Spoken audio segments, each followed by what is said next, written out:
कि ज़्यादा पढ़ना भी खतरनाक हो सकता है सर। कभी कभी पढ़ना ज़्यादा भी खतरनाक हो सकता है, कभी कभी अपनी साइकोलॉजी को भी जगाना अच्छा हो सकता है, क्योंकि हर जगह आपका पढ़ा हुआ काम नहीं आता। क्योंकि किसी मुसीबत में फंसने पर फिर हम हर चीज़ भूल जाते हैं, फिर वो पढ़ा हुआ भी सब कुछ भूल जाते हैं हम।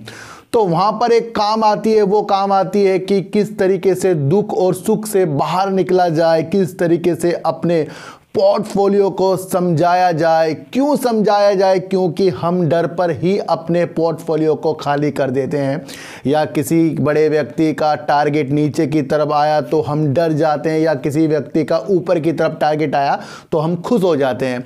यानी कि कोई भी व्यक्ति और कोई भी फर्म अपने टारगेट देती है तो वो अपने टारगेट द्वारा, अपने अनुभव के द्वारा वो चीज़ें बताती है। वो सिर्फ बताती है कि कोई शेयर 3 रुपये जा सकता है, तो जा सकता है, लेकिन ये नहीं कहा उन्होंने कि 3 रुपये जाने के बाद वो 0 हो जाएगा। तो यहाँ पर पॉजिटिव थिंक बनाइए। कोई व्यक्ति कहता है कि शेयर आपका 20 रुपये जाएगा और वो शेयर चल रहा है 5 रुपये, तो इसका मतलब नहीं कि वो 20 रुपये जाएगा, वहाँ पर पॉजिटिव हो जाइए।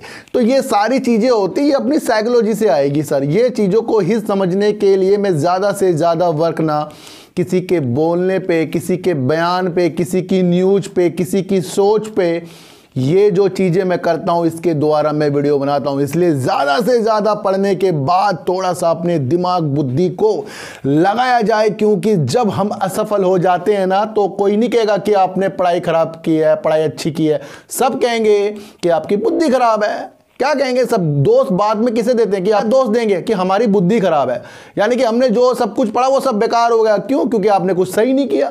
तो बाद में दोस्त अपनी बुद्धि पे आता है। इसलिए अपनी साइकोलॉजी को ज्यादा से ज्यादा चमकाइए। बात करेंगे पटेल इंजीनियरिंग की। इतना खतरनाक शेयर मुझे बहुत बेहतरीन लग रहा है, इसलिए लग रहा है क्योंकि ये एनटीपीसी, एनएचपीसी और एसजीवीएन के लिए काम कर रहा है। सुरंग के साथ, पुलों के साथ, सड़क के साथ, सिंचाई के साथ, जल की आपूर्ति के लिए काम करता है।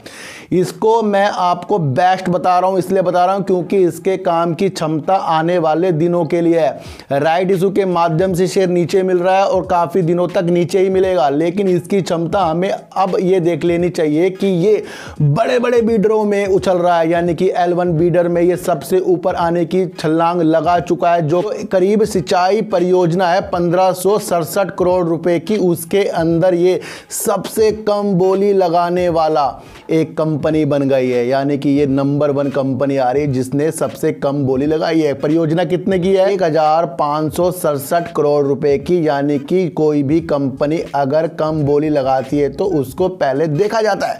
तो यहां पर नंबर 1 कौन आया है? पटेल इंजीनियरिंग आ गया है। तो जब ये ऐसी बोली लगा रहा है जो महाराष्ट्र और मध्य प्रदेश में सिंचाई परियोजना के लिए काम करेगा, तो ये बोली लगाने में तो नंबर 1 आ गया है जिसने सबसे कम बोली लगाई है। अगर मेरा कोई काम है, मैं किसी से काम करवाऊंगा, तो मैं देखूंगा कि कौन अच्छा काम और कौन सबसे कम पैसों में करेगा उस काम को। तो किसने किया है? वो किया है पटेल इंजीनियरिंग ने। तो लंबे समय के लिए अपना एक व्यू बनाकर रखिए पटेल इंजीनियरिंग में। और बहुत ही पॉजिटिव न्यूज़ इसकी एक वीडियो बनाने के बाद आई है, जो मैंने कल इसकी एक वीडियो बनाई थी, इसके बाद ये न्यूज़ निकल कर आ रही है। बहुत ही अच्छी न्यूज़ निकल कर